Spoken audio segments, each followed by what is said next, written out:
وبركاته. إلى حضرة النبي المصطفى رسول الله صلى الله عليه وسلم، إلى المسلمين والمسلمات والمؤمنين والمؤمنات وآله الكرام وأصحابه العظام شهود الله لهم الفاتحة. أعوذ بالله من الشيطان الرجيم.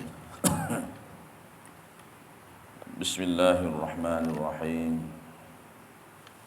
الحمد لله رب العالمين الرحمن الرحيم مالك يوم الدين إياك نعبد وإياك نستعين اهدنا الصراط المستقيم صراط الذين أنعمت عليهم غير المغضوب عليهم ولا الضالين آمين.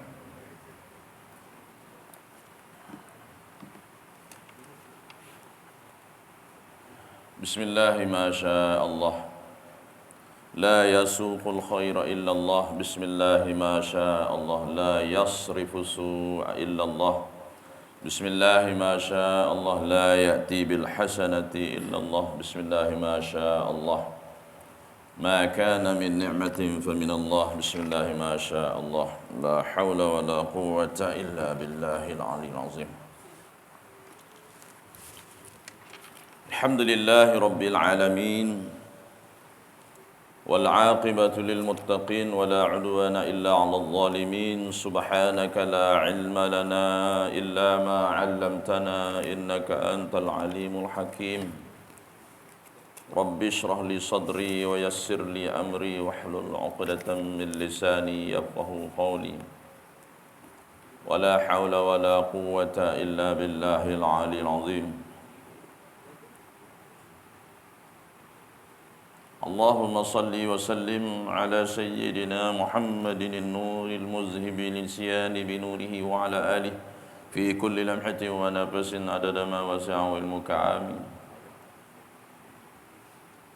اللهم صل على سيدنا محمد وأنزله المقعد المقرب عندك يوم القيامة.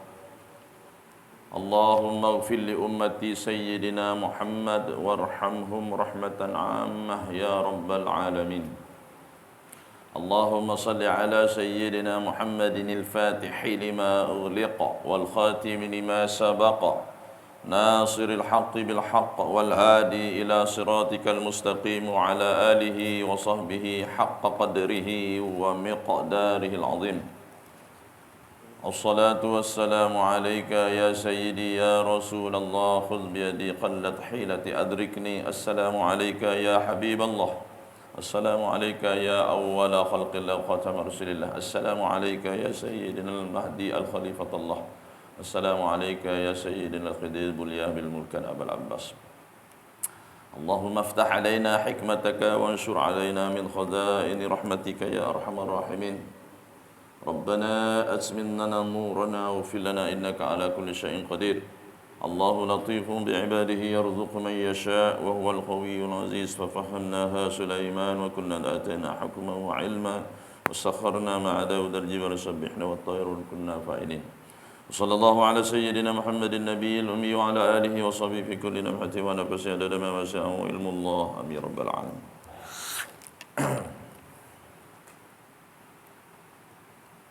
قال الله تعالى في القرآن العظيم بعد أعوذ بالله من الشيطان الرجيم ومن أحسن قولا ممن دعا إلى الله وعمل صالحا وقال إنني من المسلمين. صدق الله العظيم.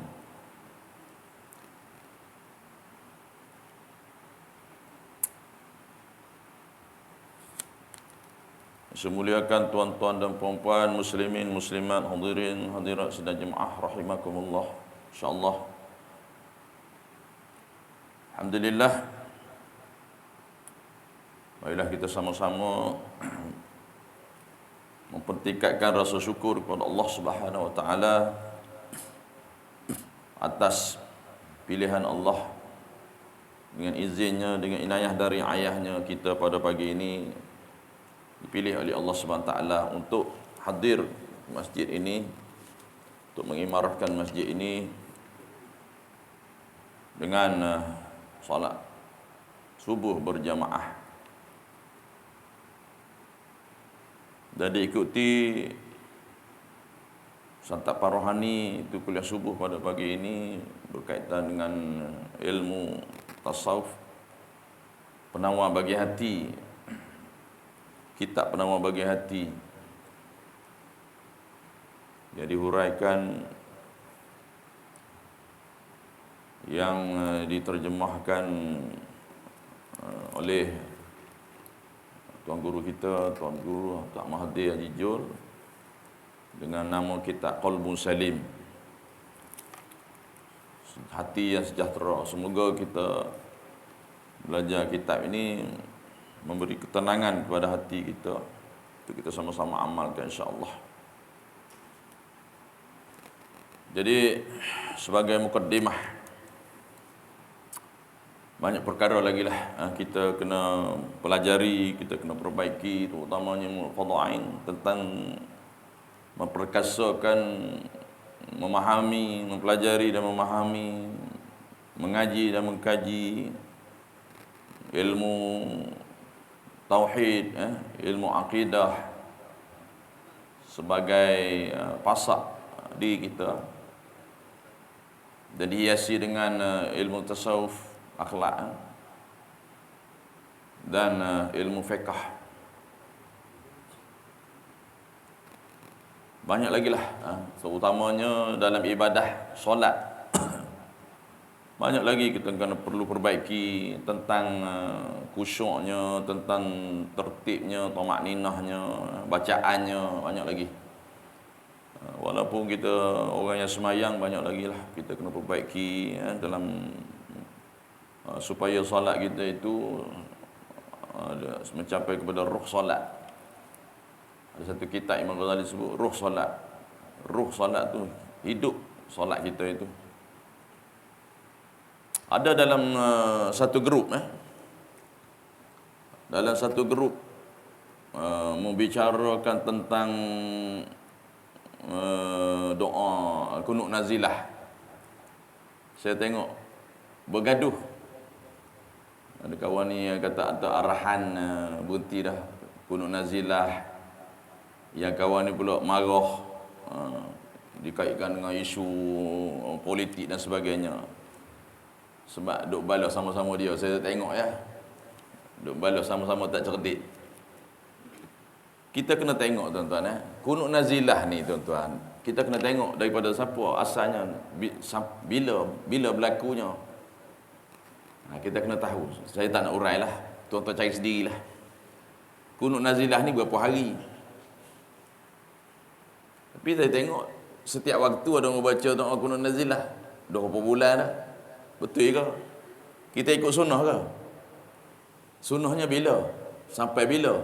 Berapa hari? 15 hari, 18 hari, sebulan, 2 bulan, setahun. Tuan-tuan cari sendirilah. Cari sendiri jawapan dia lah. Jangan kita main orang baca-baca je. Zuhur, asar, maghrib, isyak, subuh baca kunut nazilah. Adakah berpanjangan? Itu soalan. Jadi kita kena tahu punca. Jangan kita main ikut. Orang baca, aku baca. Orang tak baca, aku tak baca. Bab hukum tak tahu. Ni problem dia. Cari hati kita tuan jawapan.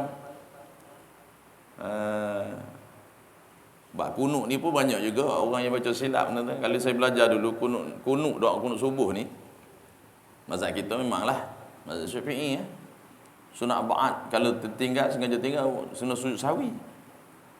Sikitlah tentang subuh, kunut subuh ni. Kalau ikut lafaz astaghfirullah tu, sepatutnya imam baca wa nastaghfirullah, wa nastaghfirullah. Mana jamak kepada ramai, baru imam baca amin. Tapi kalau imam tak baca wa nastaghfirullah, astaghfirullah wa atubu ilaih, maka makmum pun kena baca. Kalau imam baca wa nastaghfirullah tu, maknanya imam jamak ramai, kita kena baca amin. Itu cara dia. Lepas tu yang belakang tu banyak, saya pernah kena tegur tuan-tuan. Sepatutnya yang belakang tu wa sallallahu, kita guna boleh wa sallallahu bari atas. Bila bari atas kena wa barak wa sallam lah. Wa sallallahu ala sayyidina Muhammadin nabiyil ummi wa ala alihi wa sahbihi wa barak wa sallam lah. Baru betul. Ni baca wa sallallahu ala sayyidina Muhammadin nabiyil ummi wa ala alihi wa sahbihi wa barik wa sallim. Macam-macam berselewok habis. Wa barik wa sallim, wa barik wa sallam, wa barak wa sallim. Berselewok habis. Sebab kita tak reti, tak faham bahasa Arab ni macam tu. Patutnya wa sallallahu ala sayyidina Muhammadin nabiyil ummi wa ala alihi wa sahbihi wa baraka wa sallam. Baru betul wa barak wa sallam. Jangan wa barak wa sallim, wa barik wa sallam, wa barik wa sallim, wa barak wa sallim. Berselewok habis. Tak tahu mana satu betul. Main tam je lah. Entam saja lah labu. Jangan duk main tam gitu contoh. Itulah perlu ada ilmu lah. Saya pun melalui benda ni tuan-tuan. Silap orang tegur. Sebab itulah pentingnya ilmu ni kita perbaiki. Kita belajar, salah terperbaiki. Kita belajar, salah perbaiki. Jangan belajar ilmu. Kalau lagi balik tu, dia kata apa lah tuan-tuan. Kita menganggapkan balik kuliah tu maknanya dua lah. Anggapan kita, orang tu sibuk. Ada problem, ada hal. Sangka baik lah tu. Ada juga yang pesen dia jenis tak duduk dalam majlis ilmu. Ada. Ada jenis pesen dia tak duduk dalam majlis ilmu ni, kita menganggap dia pandai dah lah. Dia dah alim lah. Sayang mari jauh-jauh balik gitu ya. Kuliah subuh tak setengah jam tuan-tuan tak boleh duduk. Hingga mana ulama menyebut majlis ilmu ni tuan-tuan kalau nak tukarkan dengan mah perak intan belian saya mahal lagi majlis ilmu ni. Tapi sebab orang tak nampak, tak mau duduk lah. Tak nampak tu jalan ke akhirat tu. Nak kata apa tuan-tuan lah? Akhirnya jawab dia itulah masa saya sebut lalu. Jawabnya, itu hidayah milik Allah. Tak boleh kata apa. Hidayah milik Allah mana nak mari kita tak cari. Itulah jawapan. Jadi banyak lagi lah kita kena perbaiki solat Jumaatnya, majlis ilmunya, bagaimana beradab dengan majlis ilmu, kedudukan majlis ilmu macam mana. Banyak tuan-tuan. Kalau sebut satu persatu, kadang-kadang kita tegur ni, kadang-kadang orang terasa. Kita tegur ni, itulah nasib pendakwah ni biasalah. Kita tak tegur, orang kata, kita tegur terasa. Ada yang pro and kontra. Ada yang boleh menerima dan ada tak boleh menerima akan teguran dan nasihat kita. Mungkin sebab ego dan sebagainya. Wallahu ta'ala alam. Okay? Itu mukadimah tuan-tuan. Sama-samalah kita perbaiki. Tuan-tuan cari sendiri, tanya mana ustaz-ustaz yang mengajar fiqh tu. Buat tanya tengok. Sebab saya tak mengajar fiqh sesama ni. Boleh tanya fiqh.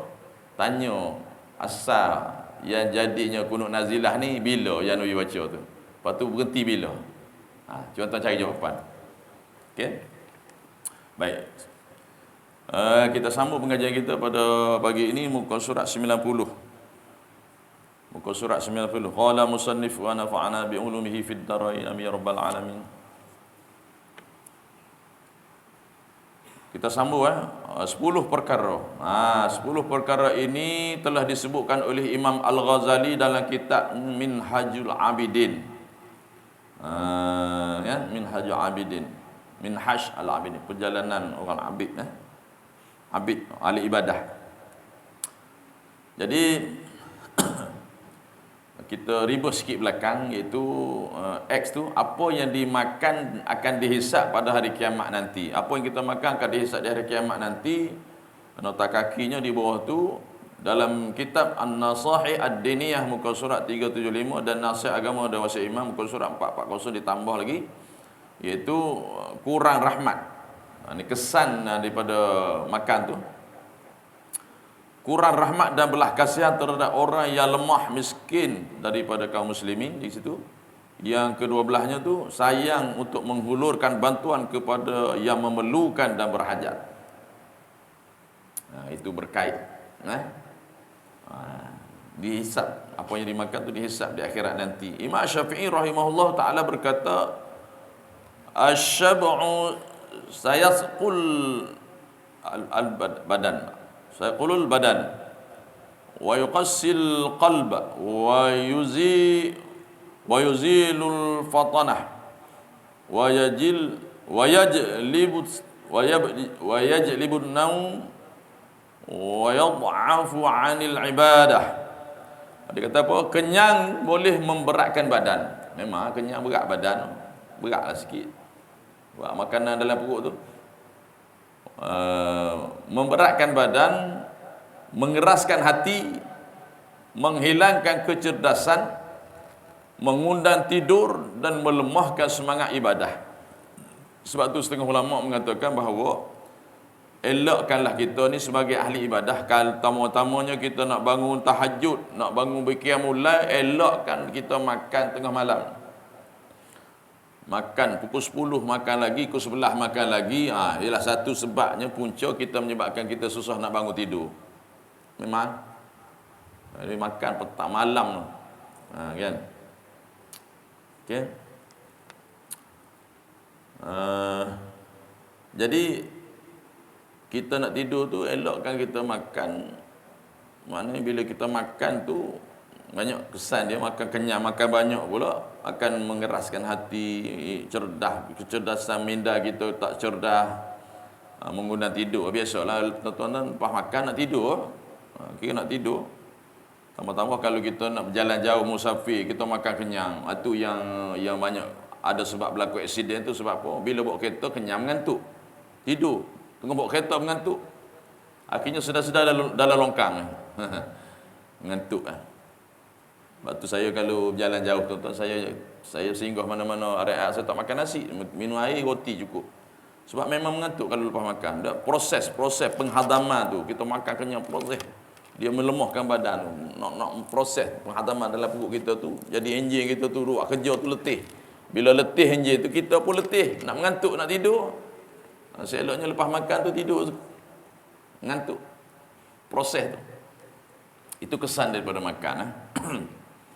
Baik. Dia disebut sini kitab Minhajul Abidin, kita juga tasawuf juga yang masyhur di kalangan itu ulama-ulama yang mengajar di pondok-pondok pesantren dan sebagainya. Itu dia bagi penerangan di sini. Itu Imam Ghazali itu siapa? Beliau ialah Abu Hamid Muhammad bin Muhammad Al-Ghazali. Kita kenal ulama kita tuan-tuan. Kitab Ihya Ulumuddin digelar sebagai Hujjatul Islam, imam besar dalam mazhab kita Syafi'i, Imam Ghazali. Kata Imam Ghazali itu siapa nama dia? Inilah nama dia je. Kita kena tahu. Imam Syafi'i, nama dia siapa? Kena tahu tuan-tuan. Ulama-ulama mazhab kita ni kita kena tahu. Nama penuh dia tu. Imam Ghazali itu gelaran dia ni Abu Hamid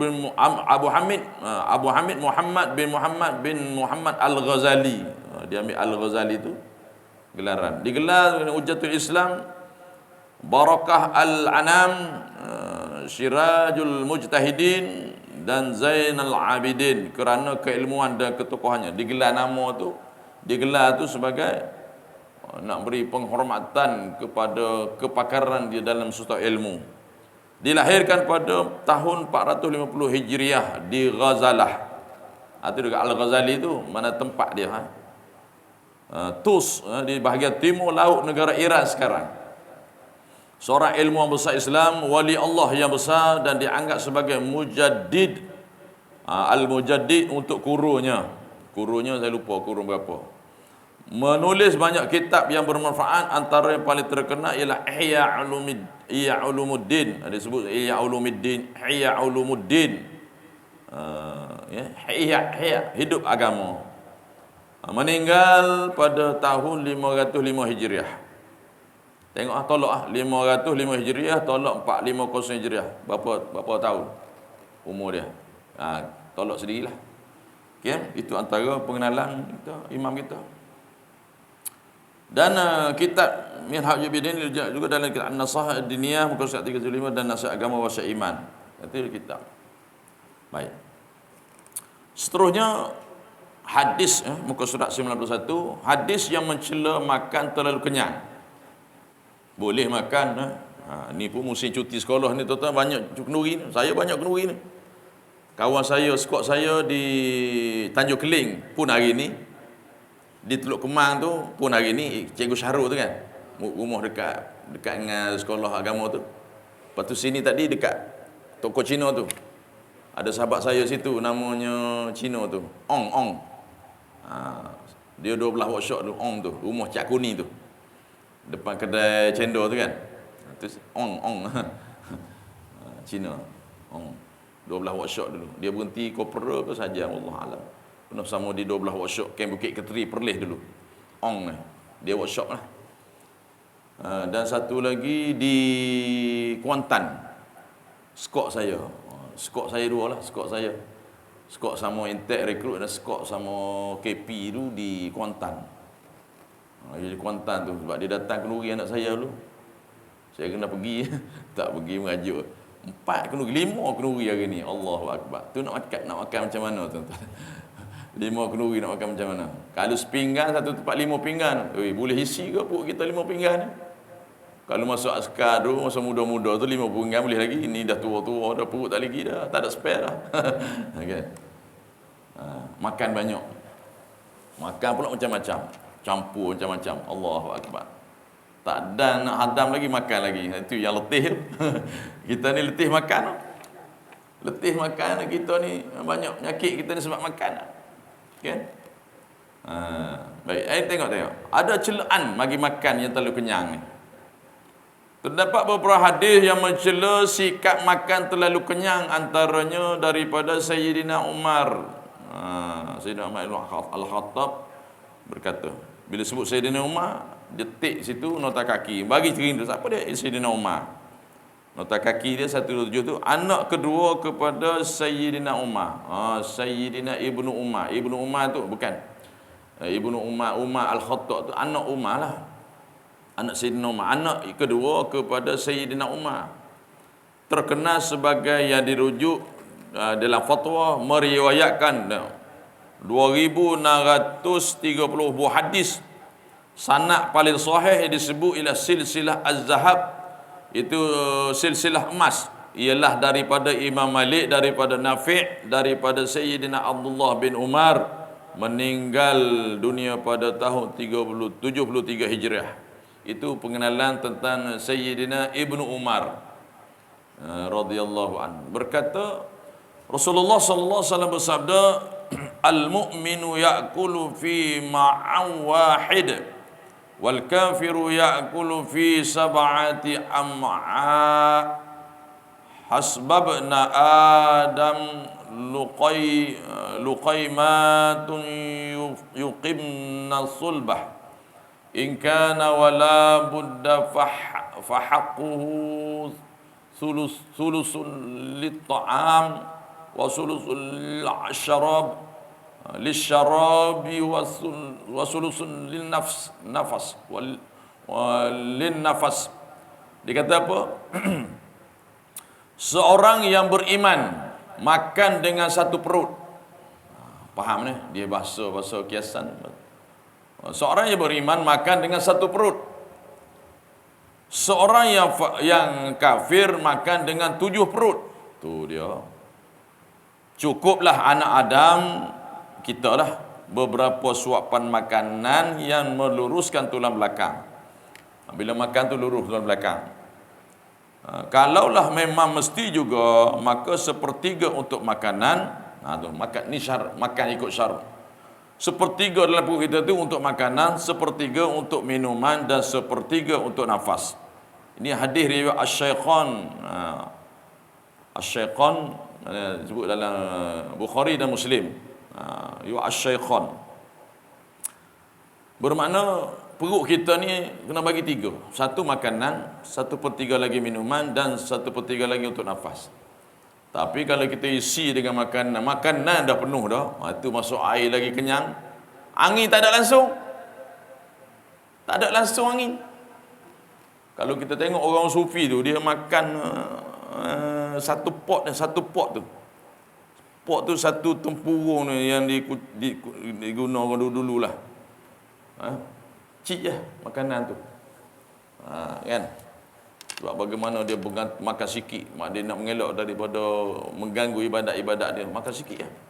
Orang-orang sufi kan minum sikit ya, bekas sikit minum air, makan sikit ya.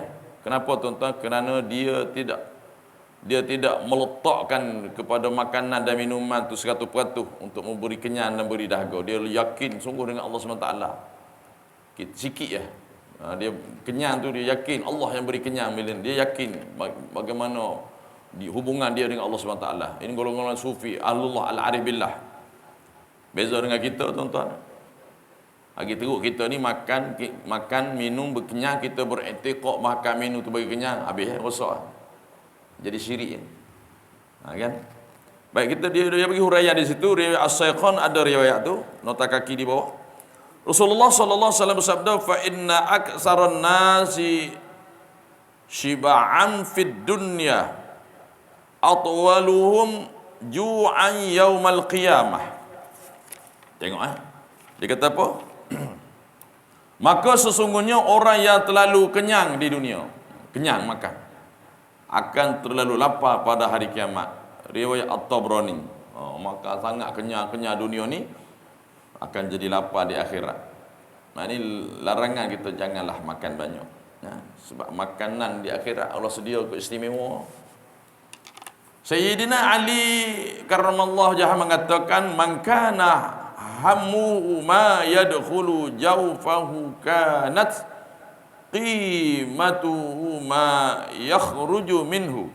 Sesiapa yang kesungguhannya semata-mata untuk memasukkan mulutnya untuk makan, maka harganya samalah dengan apa yang keluar daripada perutnya. Nampak tuan-tuan? Jadi sama-samalah kita ni belajar ni makan, kena kurang makan. Tak kira lah 5 kenduri, 6 kenduri, 10 kenduri pun kita kena hadir, tapi tak wajib makan. Hadir, buat kona-kona lah. Makan dah. Orang kata kita macam ngelak sikit lah. Makan lah, minum-minum, makan cendol-cendol, makan ringan-ringan lah. Kadang-kadang tengah kita ni ada setengah kawan-kawan kita ni beli kenduri, Allah macam-macam tuan-tuan. Dah kenduri makan macam-macam, kuih ke apa lagi, karipak ke, apam balik ke apa semua. Dan lagi buat balik tu. Ada tuan-tuan kita pernah jumpa buat balik.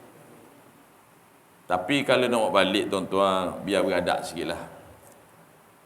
Satu, jangan tunjuk kat orang. Satu lagi yang paling penting, nak buat balik tu kena minta izin dengan tuan rumah. Kena minta izin dengan tuan rumah tuan-tuan. Sekali tuan rumah kata, ambil orang makan kenduri, jemput kenduri, ambil hidup buat balik lagi tu. Jadi mengumpat lah. Takut jadi kita buat balik benda yang tak haram, yang haram. Walaupun kuih dia sediakan, karipak ke, apam balik ke, apalah, kita minat sekalipun buat muka 10 sen lah. Minta dengan tuan rumah, ni saya minat apam balik ni, buat balik sikit, nak makan kenyang, buat balik sikit. Boleh. Tuan rumah kata izin, tak apa. Jangan duk main hentak semacam tuan-tuan. Takut-takut kita termakan resen orang punya, kita makan lebih tak cukup lagi, kita pula ditanggung. Jadi kena jaga tuan-tuan. Tapi itu kenduri sekarang ni catering. Okeylah, kadang catering ni lebih, kadang tak cukup. Banyak kan saya pergi catering tak cukup. Catering ni biasa tuan-tuan. Satu lagi catering ni, dia tempoh kenduri tu dia ikut jam. Kalau pukul 4, datang pukul 4, bekas lah kita. Tapi kalau kampung, tuan-tuan berkampung, macam saya, kampung saya, Kelantan, kampung. Saya pernah kenduri abang saya, pukul 6 sebelum maghrib orang datang lagi kenduri. Lepas isyak orang datang lagi kenduri. Ada yang standby lalu. Gulai kawah. Biasa tak gulai kawah? Arwah abang saya ni dia pandai masak gulai kawah. Standby lah.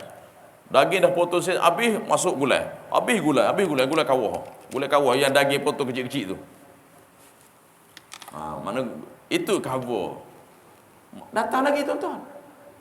Kita sekarang ni datang pukul 6 tak ada. Tinggal bekas, tengok kemoh lah.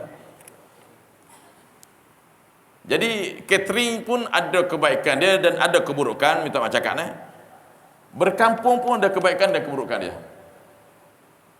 Kadang-kadang berkampung ni masalah juga tuan-tuan. Kadang tuan rumah, orang dia panggil yang jaga dapur tu, ujung dapur dia panggil, ujung dapur, encah ketua dapur tu. Kadang-kadang dia kontrol makanan tu. Kontrol makanan. Ada tu yang sembunyi. Kadang-kadang sembunyi buah katil tu yang terlupa. Allah ada satu periuk buah katil. Lupa lah. Sampai buah katil dia sembunyi gula. Contoh.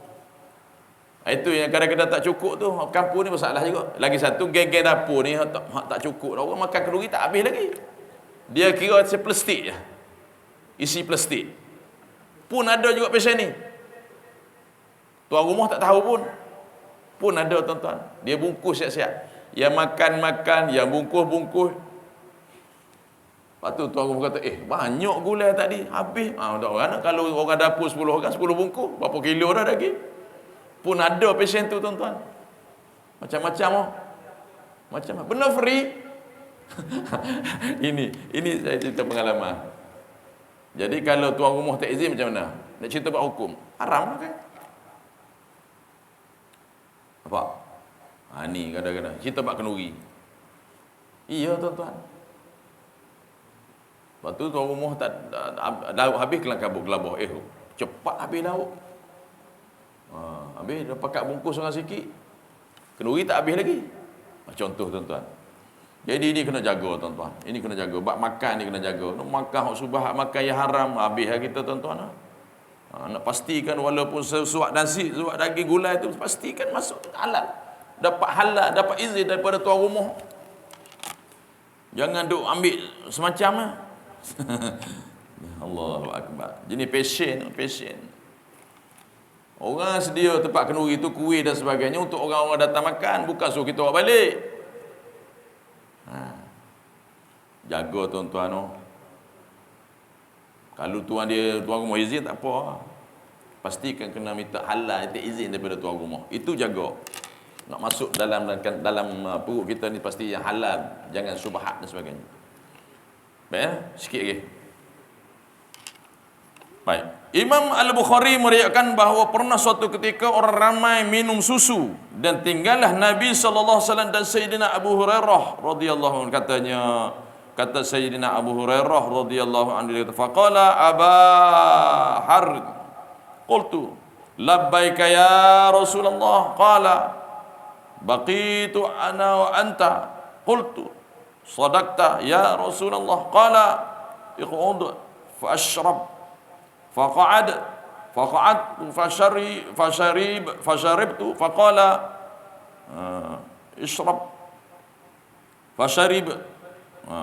فشربت فما زال يقول اشرب حتى قلت لا والذي بعثك بالحق ما أجد له مسلكا قال فأرني فأعطيته القدح فحمد الله وسمى وشرب الفضلة. Dia kata apa? Lalu baginda sallallahu alaihi wasallam berkata, wahai Abu Hir. Dia ambil gelar Abu Hir. Itu Abu Hurairah radhiyallahu anhu. Kita dah sebut Abu Hurairah ni. Gelar lojokkan Abu Hurairah, bapa anak kucing sebab dia suka pada kucing, anak kucing. Aku, kata Abu Hurairah radhiyallahu anhu menjawab, aku menyahut panggilanmu wahai Rasulullah. Baginda berkata, sekarang tinggal aku dan kamu sahaja yang belum minum susu. Aku menjawab, benar Tuhan wahai Rasulullah. Baginda bersabda, duduk dan minumlah. Aku pun duduk dan minum bersamanya, minumnya dan meminumnya susu tadi.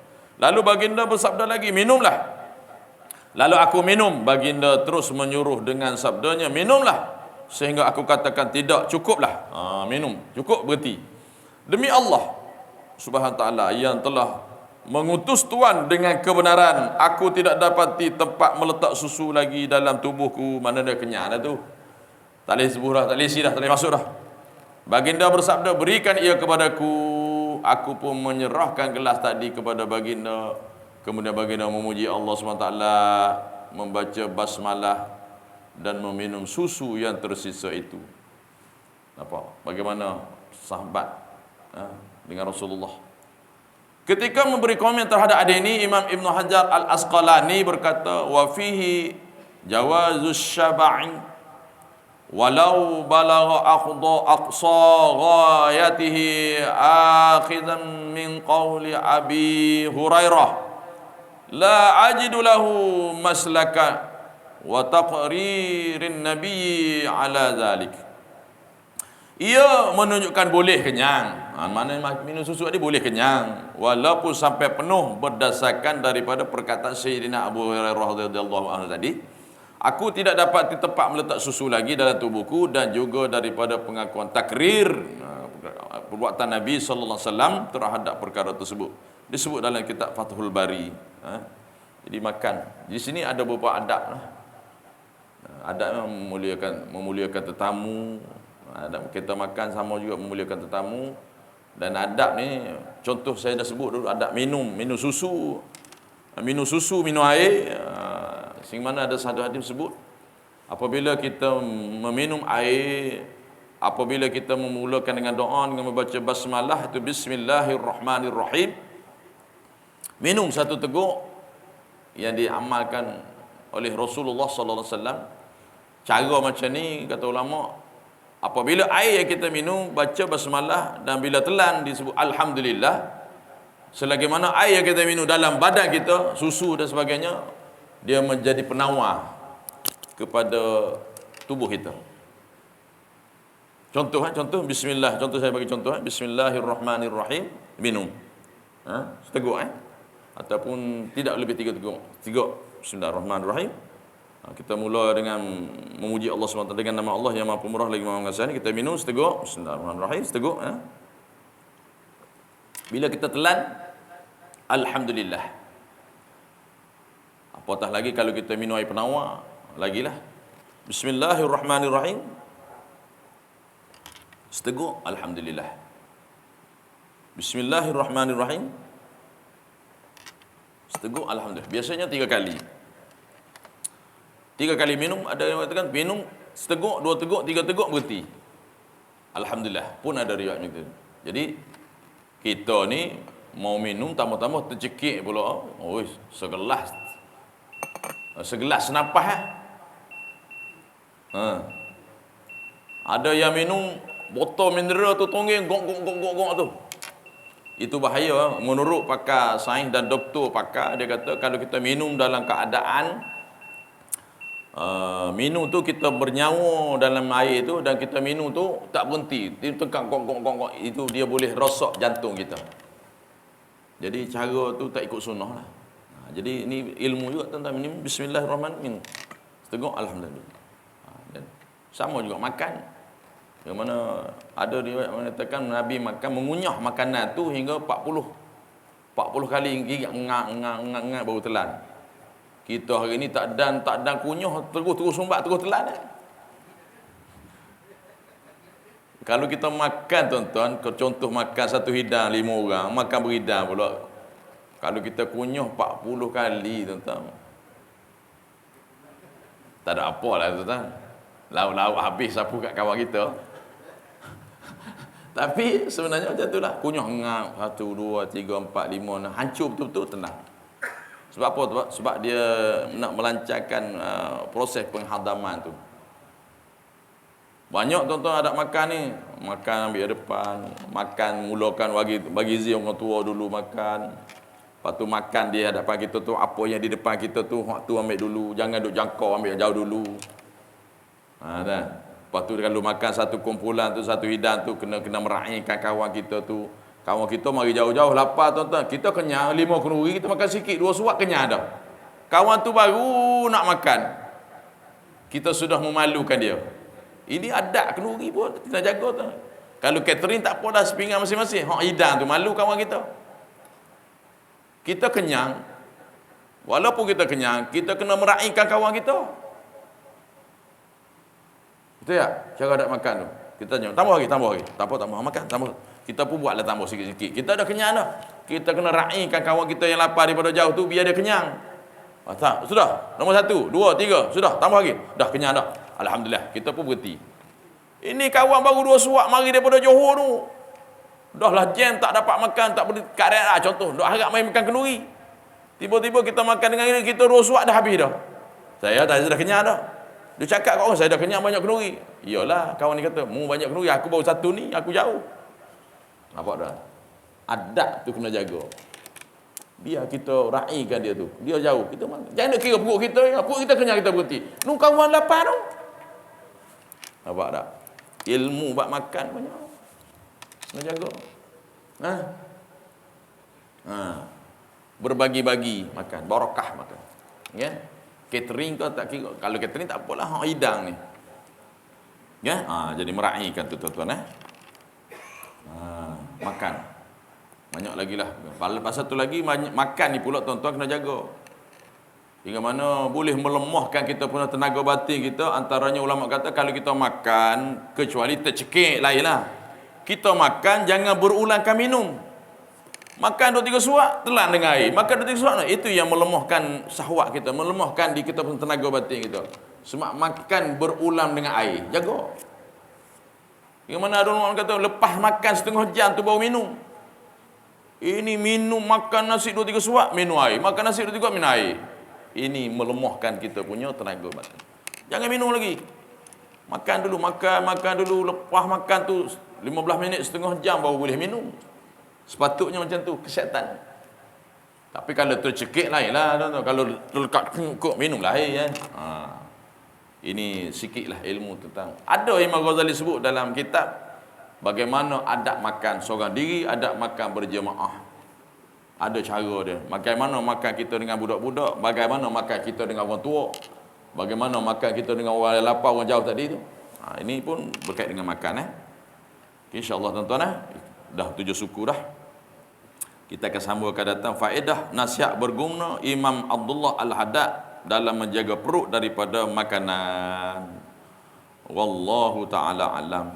Jadi semoga perkongsian kita ini memberi manfaat untuk kita bersama, terutamanya untuk diri saya sendiri dan untuk tuan-tuan dan puan-puan sekalian, kita dapat amalkan. Banyak lagi dah cerita tentang adab-adab makan ni. Kita selang-seli dah dengan ada ilmu-ilmu yang berkait dengan makan tu, kita selit-selitkan lah. Jadi insya-Allah tuan-tuan ada satu muka surat lagi baru kita nak habis bab makan ni. Satu muka surat setengah lagi. Semoga kita dapat sama-sama amalkan insya-Allah. Barakah ilmu yang kita belajar ni dapat mendidik kita, mendidik jiwa kita, mendidik kita dan kita sampaikan kepada anak-anak cucu kita supaya makan pun beradab. Banyak lagi lah adab-adab makan, jangan duk biar anak-anak kita makan depan TV lah macam-macam. Makan berjemaah tu barakah. Makan berjemaah tu sebab barakah. Itu saya kata tadi, catering dan hidan tu ada kebaikan dan ada keburukan dia. Kan? Jadi kita kena jagalah makan.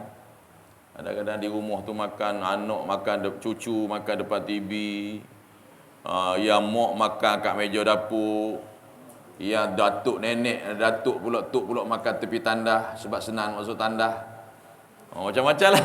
Contoh ikut dan makan tak berjemaah.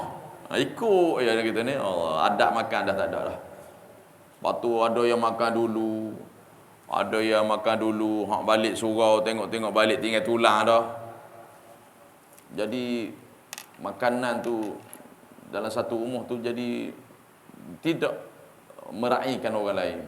Waktu orang tua-tua dulu kata, kalau makan juga ingat orang belakang. Saya ingat lagi pesan waktu tu. Makan juga ingat orang belakang. Pesan orang tua saya ingat sampai sekarang tu. Ni kita kira makan kita tak ingat orang belakang. Sama kenduri pun. Mentang-mentang lah kita dapat baris nombor tamu, kita hantam.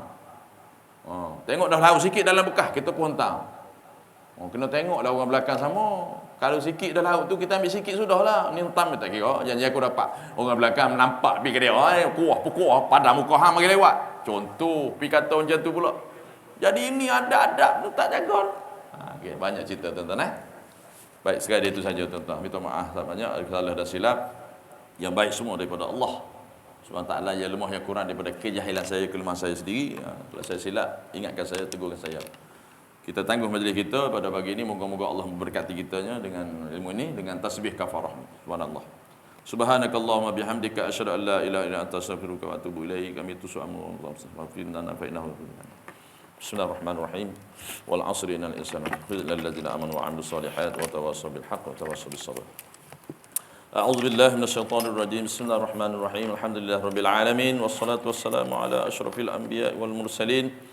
سيدنا وحبيبنا وشفيعنا محمد أشرف الأنبياء والمرسلين وعلى آله وصحبه أجمعين.